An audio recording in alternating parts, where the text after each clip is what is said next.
الحمد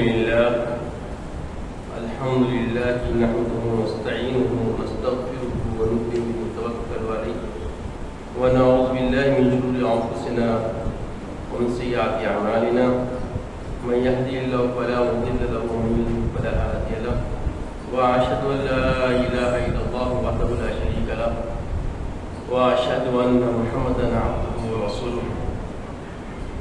بعد الحمد والصلاة أعوذ بالله من الشيطان الرجيم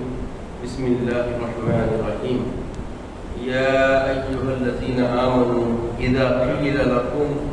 تفسحوا في المجالس فافسحوا يفسح الله لكم وإذا قيل انشزوا فانشزوا يرفع الله الذين آمنوا منكم والذين أوتوا العلم درجات والله بما تعملون خبير صدق الله العظيم وصدق رسوله النبي الأمين الكريم لنا الشاهدين والشاكرين بزرگان دین بداعت الاسلام یہ ماہ رجب المرجب ہے اور اس کی نسبت جیسا کہ آپ سب جانتے ہیں اللہ کے حبیب پاک علیہ الصلوۃ والتسلیم نے اللہ رب العزت کی طرف فرمائی ہے رجب اللہ کا مہینہ ہے تو اس میں اللہ جل مجدہ نے اپنے محبوب صلی اللہ علیہ وسلم پر ایسا معجزہ عطا فرمایا جو دنیا کے وجود میں آنے سے پہلے کسی کو دیا گیا نہ دنیا کے وجود میں آنے کے بعد دیا گیا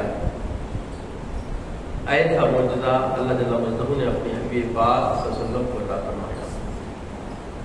اور اسی معجزے کی وجہ سے آپ کو تمام خلق خدا میں اللہ کا تقرب کا مقام جو رفعت و وسعت آپ کو حاصل ہے وہ اس سے نمایاں ہو گئی تو اس کے تذکرے کے لیے ابتدائے اسلام سے این زمانہ تک ہر دور میں ہر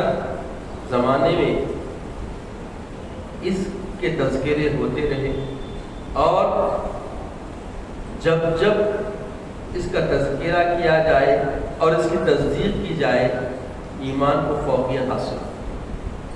کیونکہ صدیق اکبر کو صدیق کا لقب بھی اسی معجزے خاص معراج النبی صلی اللہ علیہ وسلم کی تصدیق پر ان کو صدیق قرار دیا گیا تو جو صدیقین کی فہرست میں اپنی اولاد کو شامل کرنا چاہتے ہیں اپنے آپ کو شامل کرنا چاہتے ہیں تو ایسی مجلسوں میں شرکت کرنا چاہیے تو اب جو لوگ اس کو مختلف اپنے اذہان سے بات کرتے ہیں کم ایمانی کی بنیاد پر تو ہم ان سے تو بات نہیں کریں گے چونکہ غیر معقول کلام پہ کوئی کلام نہیں ہوتا وَإِذَا خَاطَبَهُمُ الْجَاهِلُونَ قَالُوا سَلَامًا قرآن کی تلقین کہ اہل علم کو خبردار کیا گیا اگر جوہلا نامناسب بات کرنے لگ جائیں تو ان سے الجھنا ہمارا کام نہیں ہے بلکہ ان کو سلام کر کے سلامتی لے کے نکل جانا ہے بہرکیف علماء ربانیین متقدمین نے بتایا کہ معراج النبی صلی اللہ علیہ وسلم میں ایمان کی کسوٹی ہے کسی کے ایمان کو جانچنا پرکھنا ہو اس کے اوپر آپ دیکھ سکتے ہیں جو کا اس کے جتنے اخبارات اس کی جتنی اطلاعات اس کی جتنی بھی سندیں احادیث بیان کی گئی ہیں قبول کرتا ہے بغیر تذبذب اور بغیر شک و شبہ کے تو وہ کامل ایمان والا ہے اگر کوئی شبہات نکالتا ہے تو اس کا ایمان تزلزل میں ہے اس کی ضمانت نہیں تو اس کی جو مجلس یہاں ہوتی ہے یا دنیا میں کہیں بھی ہوتی ہے تو ایسے جتنے مجلس سے ہوتی ہے اس کے کچھ آداب اور قرآن سے یہ بات ثابت ہو رہی ہے اے ایمان والو جب تم سے کہا جائے کہ اپنی مجلسوں میں کشادگی پیدا کرو تو کشادہ ہو جائے گا اللہ تمہیں کشادگی عطا فرمائے گا اور جب کہا جائے کھڑے ہو جاؤ تو تم کھڑے ہو جایا کرو اللہ ان لوگوں کے درجات بلند فرما دے گا جو تم میں سے ایمان لائے اور جنہیں علم سے نوازا گیا اور اللہ ان کاموں سے جو تم کرتے ہو خوب آگاہ ہے تو مجلس جو ذکر کیا گیا ہے فی المجالس مجلس بنانا ہے، اور مسجد میں مجلس بننا یہ اور بھی افضل ہے۔ روڈوں کے مجالس کا تو تذکرہ قابل قبول بھی نہیں ہے، اس کو سراہا بھی جائے تو دین کے نام سے روڈوں میں ہو۔ دین کا جتنا بھی کام ہوگا، دین کی جتنی بھی دعوت کی بات ہوگی، دین کے استحکام کے لیے صحیح کوششیں کی جائے گی، وہ مسجد میں ہی ہونی چاہیے، کیونکہ مسجد ایک عبادت گاہ ہے، مسجد کی ضمانتیں اور مسجد کے آداب ہیں، اور مسجد میں آنے کے بعد غیر معتب بھی معتب بن جاتا ہے، اور تقاضا ہے مسجد کا۔ جب ادب میں رہیں گے تو ایسی جو مجلسیں منعقد ہوگی، ایسی جو علمی عرفانی جو محفلیں ہوگی، اس میں بھی برکتیں آداب کی وجہ سے بڑھ جاتی ہیں۔ تو اس لیے مسجدوں سے بہتر کوئی اور مقام نہیں۔ اور ابتدا سے دیکھا گیا، جب کبھی دین کی بات ہوتی، جب کبھی رسول اللہ صلی اللہ علیہ وسلم کے اسوے کی بات ہوتی، جب کبھی اللہ کے فیضان کی بات ہوتی، تو یہ تذکرے صرف مسجد میں ہی یا خانقاہوں میں ہی ملتے۔ اب جو روڈے روڈ ڈیرے پڑ کے روڈے روڈ جو اسٹیج بنائے جا رہے ہیں، یہ سیاسی مجالس ٹھیک ہے، سیاسی مجالس ٹھیک ہے۔ اب سیاسی مجالس کی تقلید میں کچھ لوگوں نے اپنے آپ کو نمایاں کرنے کے لیے علمی محفلیں بنانے لگ گئے۔ یہ یاد رکھیں، اس سے فائدہ حاصل نہیں ہوتا، اس سے نفع حاصل نہیں ہوتا۔ اب اس کی علتیں بھی خیر کسی موقع پہ بتائیں گے۔ اب ہمارے جماعت کے اس موضوع میں ہم یہ بتانا چاہ رہے ہیں کہ دینی مجالس کے آداب کیا ہے۔ تو قرآن سے تو بات آ گئی کہ مجلس میں جب آئے تو کشادگی، فراق دلی سے اچھا کھل کے بیٹھے، اور جب بتایا جائے بھائی ذرا قریب ہو جاؤ تو قریب ہو جائے، یعنی مخاطب باعث جو بات کرے اس کا ہم خیالی کرنا بھی کیا ہے، آداب دینی مجالس ہے، آداب دینی مجالس۔ اب جمعہ کے لیے آداب ہے، جمعہ کے لیے حکم ہے بلکہ سنت ہے۔ شرح اسلام کا جو نا ارشاد ہے کہ ممبر کے قریب ہو کے اولی وقت آ کے بیٹھو، ہے نا؟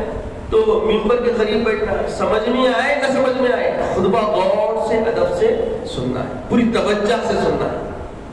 اگر تم عربی جانتے نہ جانتے تو غور سے سننا ہے، اور سننے میں مزاح ملنے، سننے میں تفہیم ملنے، سننے میں فہم حاصل ہونے کے لیے ہمارے علماء دکن نے کیا کیا، یہ ایک طریقہ بنا دیا کہ عربی خطبے سے پہلے اردو میں تفہیم دی جائے۔ اب اس کو اگر غور سے سنیں گے تو اس کو غور سے سننے میں مزہ، اب تو سن رہے تھے زمانے سے ان کو مزہ آ رہا، جب بھی عربی سنتے بولتے ہاں بھائی جب بولے تھے یہ بات عربی میں بول رہے، کتنی بڑی بات ہے، کتنا آسان ہو جانا۔ تو یہ ایک ہماری جو جمعہ کی جو مجلس ہے، جمعہ کے جو ہمارے علمی معاملات ہیں، جمعہ کے جو ہمارے روایت و وعظ و بیان و خطبے ہیں، یہ سب ہماری زندگی کے خرینے کو صحیح کرنے کے لیے بڑا نظام دیا گیا، اسلام کے شاعر اسلام نے، اللہ کے رسول نے بنایا ہے، تو اس کا ہمیں خیال رکھنا چاہیے۔ اب ولی وقت آنا، قریب ہونا، یہ ضروری ہے۔ اس کے بعد بتایا گیا کہ ان عمر بن خطاب رضی اللہ تعالی عنہ علی المنبر قال سمعت رسول اللہ صلی اللہ علیہ وسلم یقول انما الاعمال بالنیات۔ یہ مشہور حدیث ہے۔ یہ سارے کاموں کا انحصار کس پہ ہے؟ نیت پہ ہو۔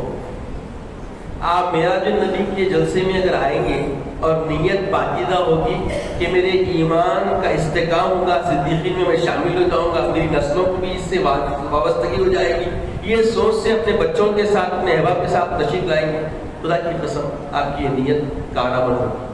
کیوں؟ یہ فیصلہ شاعر اسلام پیغمبر خدا محمد علیہ وسلم نے فرمایا انما الاعمال بالنیات،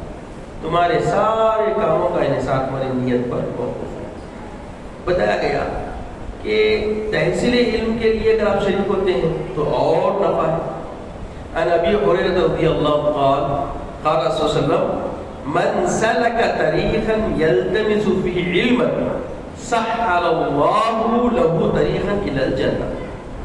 حضرت ابو ہریرہ سے روایت ہے، وہ فرماتے ہیں کہ جو طالب علم، جو طلب علم کی چاہ رکھنے والا علم حاصل کرنے کے راستے پر چلے تو اللہ تعالیٰ اس کے لیے جنت کا راستہ آسان فرما دے۔ جمعہ بھی طلب علم کا ایک ذریعہ ہے، جمعہ بھی طلب علم کا ایک ذریعہ ہے، اور مسجد میں ہونے والے جتنے علمی مجالس ہوں گے یہ بھی علم کا ایک میرا جو نبی ہے علم نہیں ہے، اس کے اوپر عقیدہ ہے نا، عقیدے سے تعلق ہے اس کا، اور اس کے حصول کے لیے، اس کی جانکاری کے لیے اور اس کی جانکاری کے علم کے لیے اگر آپ آئیں گے جنت کی ضمانت۔ یہ میں نہیں بولوں، اللہ کے رسول جس کو میرا جو نبوت ارشاد فرما رہے ہیں، اس کے راوی حضرت ابو ہریرہ تھے، مجلس میں خاموش سے آ کر بیٹھ جائیں، بلند آواز سے سلام و کلام نہ کریں، اکتاہٹ کا اظہار بھی نہ کریں، بار بار انگلیاں چٹکانا، جمائیاں لینا، یہ سب کیا ہے؟ چاہے جمعہ ہو چاہے علمی مجلس ہو، اس میں کیا ہے؟ یہ خلاف آداب ہے۔ اکثر لوگ کیا کرتے بیٹھ کے سلام پھیرتے ہی چٹ چٹ چٹ آواز آتے، اس کو بتایا گیا وظیفۃ الابلیس۔ کیا بولا گیا؟ وظیفۃ الابلیس، شیطان کا وظیفہ ہے، مگر لوگ علم ہونے کے بعد میں بھی عادت بن گئی نا، چٹ چٹ چٹ۔ اب یہ باتیں نوٹ کر لے کر خطیب صاحب میرے کو دیکھ کے بولے، دیکھو بھائی دیکھو، میرے کو دیکھ کے نہیں بولے، یہ اللہ کے رسول کا فرمان ہے، شعار اسلام بول رہے ہیں۔ اب شعار اسلام سے بڑھ کے خطیب کا اپنا قول ہے کیا؟ خطیب وہ خطاب کر سکتا جو شعار اسلام نے امت کو دینے کا حکم دیا ہے نا، اپنی رائے دینے کا کوئی مقام نہیں ہے۔ اگر رائے ہماری سننا ہے تو باہر ملے گی، بات کرو وہاں مل کے رائے نہیں۔ پھر بتایا گیا مجلس میں جب بھی آپ بیٹھیں گے باوضو ہے، وضو کی اپنی تاثیر ہوتی ہے، انسان کو سنی ہوئی اکثر باتیں یاد رہتی ہیں، عمل کا جذبہ بڑھتا ہے، اور سب سے بڑھ کر بندہ شیطان کے وساوس کا بہت کم شکار ہوتا ہے باوضو رہنے سے۔ تو آپ جب بھی آئے صرف جمعہ کے لیے وضو سے آنا نہیں ہے، جو بھی مسجد میں کام ہو رہا ہے، درس تفسیر ہو رہی ہے، درس حدیث ہو رہی ہے، درس قرآن ہو رہا ہے، یا آپ کو جو ہے نا کوئی بھی محفل ہو رہی ہے، تو اس کی مجلس کے اندر کیا کرنا ہے؟ باوضو ہو کے بیٹھنا، اور باوضو بیٹھنے سے کیا ہے؟ وسوسوں سے، اور وقت کی پابندی کریں۔ اب وقت کی پابندی کا معاملہ رضا ہو گیا، اب اس سے پہلے بعض مسلیان بولے بات بھائی ان کی بات صحیح بھی ہو رہی، ادھر حالات بھی سمجھے، آپ کی مسجد اس کنارے، میرا گھر اس کنارے، بیچ میں جو ہے پل ہے بڑا اچھا پیارا ہے، اور یہاں رہنے والے سب کو معلوم ہے کہ یہاں کچھ غیروں کی کچھ مجالس ہے تو اور مشکل ہو جاتی ہے۔ اب تو اس وقت جو حالات ہے کونے پہ کھل گیا، یہاں سے ادھر نکلے تک تقریباً 5 منٹ لگ گئے، ایسے اچانک معاملے ہو رہے ہیں۔ اب اس میں آ کے کبھی کچھ ہو رہا، حالانکہ یہ سلسلہ کل کا پرسوں کا نہیں ہے، ہمارے محترم صاحب اللہ ان کو جزائے خیر دے، عمر دراز فرمائے، ایک دو مرتبہ ناراض کا بھی کرے، مگر اس ناراضگی کا موقع نہ دینے کی کوشش کرنے کے باوجود بھی مرحلے بن جائے۔ اب یہ رکاوٹیں راستے کے ہیں، اور سارے یہاں کے باشندوں کو معلوم ہے، تو باشندے بھی ہمارا ساتھ دینا چاہیے، تو میری غلطی پکڑنے سے زیادہ دوسری چیزیں بھی سمجھنا چاہیے۔ تو یہ دعوت جو وقت کی پابندی کی ہے، یہ میرے لیے بھی ہے، ساتھ میں آپ سب کے لیے بھی ہے۔ اب اکثر آپ دیکھیے آج 15 سال سے کتاب ہو، اب یہ جو ماشاءاللہ جو لوگ رہے نا، یہ بہت بڑی نعمت ہے، یہ اللہ تعالیٰ کی طرف سے بہت بڑا انعام ہے ہماری امت کو۔ کیونکہ جب میں ابتدا میں تھا، احمد بھائی، ہمارے فرناش، ہمارے محبوب بھائی، اور 2 جنے 4 جنے 5 جنے رہتے، آج اللہ کا شکر ہے کہ تقریباً کتاب آپ لوگ سنو، نہیں تو جیسا خطبے میں بیٹھ کر لوگ آنا شروع کرتے، ابھی بھی تسلسل ہے، مگر کچھ کامیابی اللہ نے عطا کر دی۔ اللہ ہم سب کو اور کامیاب کرے انشاءاللہ۔ وقت ہو گیا ہے، ہمارا موضوع ہے، یہ موضوع کا تسلسل رہے گا، معراج بھی معراج کا بیان رہے گا۔ تو معراج کی مجلس کی اہمیت میں آپ کے سامنے رکھا، تو صرف معراج نبی کے لیے محدود نہیں ہے، یعنی ہر وہ مجلس جو طلب دین کے اشاعت کے لیے، طالب علم کے لیے، جو مطلب علم دین کا طالب ہے اس کے لیے کی جاتی ہے، ساری مجلسیں کیا ہے؟ اس کی آداب یہ ملحوظ رکھنا ہے، اس کی دین میں اشاعت ہے، اس کی دین میں اہمیت ہے، اور اس میں آنے والوں کے لیے ان آداب سے متلفظ ہونا ضروری ہے، واجب ہے، ضروری ہے۔ اللہ تعالیٰ دعا ہے کہ یا الہی ہمیں نیک توفیق عطا فرما، نیک ہدایت عطا فرما، شعار اسلام کے دیے ہوئے شریعت پہ پابند رہنے کی توفیق عطا فرما، مولا ہمیں استقامت دین کی توفیق عطا فرما، عزت کی اسلام کی زندگی عطا فرما، خاتمہ بالخیر فرما، وقت رضا کلمہ طیبہ عطا فرما، اپنے حبیب پاک صلی اللہ علیہ وسلم کا دیدار عطا فرما۔ سبحان اللہ و بحمدہ، سبحان اللہ العظیم والحمد للہ۔ حضرات ضروری